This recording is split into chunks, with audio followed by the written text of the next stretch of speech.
Now we're on the dirty side of things, the rigging. So it's 27 ton, which sounds like a lot, but let's not forget, it is built to fly. So there is a bit of a risk there that given the sail area of it, and we work to about 500 kilograms per square meter for structural purposes, which is a lot of weight, you know, gale force stuff here, and it's going to be in for decades. We've got to allow for a lot of force to push things across. Now, without any straps, the force of wind, if that was more than the resistance of the rubber matting there, the aircraft would slide off. So there is a risk of that.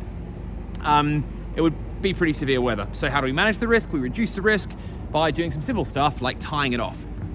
So what we're doing here is diagonally tying off. There's two reasons for that. One is to stop it rolling across. We want the ties to go out to the side. If they are vertical, it would have more potential to roll, whereas on an angle, it's going to reduce that risk.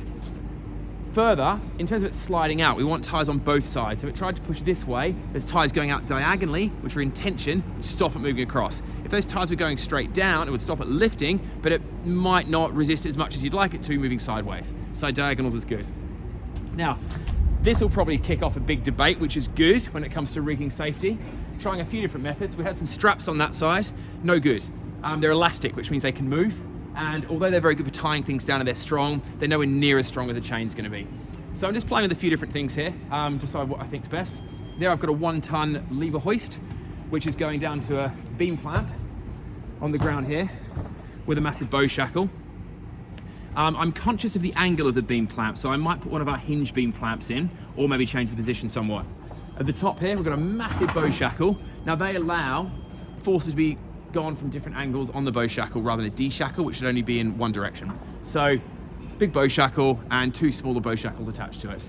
And I'm gonna use 1 bow shackle, not 2, because if we only had the force on one side, it would be twisting the whole thing. And while it's not gonna fail, it's just bad practice. So you want it to just look neat and trustworthy. So big bow shackle, it's like a 10-tonner or something. These I think 5-ton, they're massive.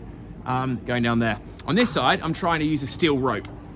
And this is going down what I think called a turnbuckle, which is basically an opposing thread device where you turn it and it pulls them in. So the good thing with this is, over time, if it ever got slack for any reason, we can always trim it. So we can keep it tight. The other thing I'm gonna do is consider there's a small risk of vandalism. So we're gonna be locking these things off with, not cable ties, probably some steel wire, just to make it, if someone wanted to try and interfere with it, they'd need some specialist tools. So it's not gonna resolve the issue, but it's gonna reduce the chance. And in addition to all of that, occasional inspections, just a bit of a walk around and look for any flappy ropes, maybe any corroded elements, just, you know, keep an eye on it. So I'll probably check on that every few months, give a really, really close eye on it.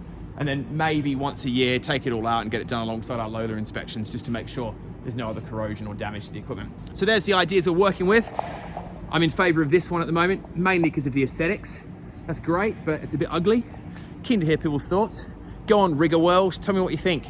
If you've got any better ideas, I'd love to hear them. Or if you see any areas we can better improve this, the conversation's great to have. It helps us all learn. See you soon.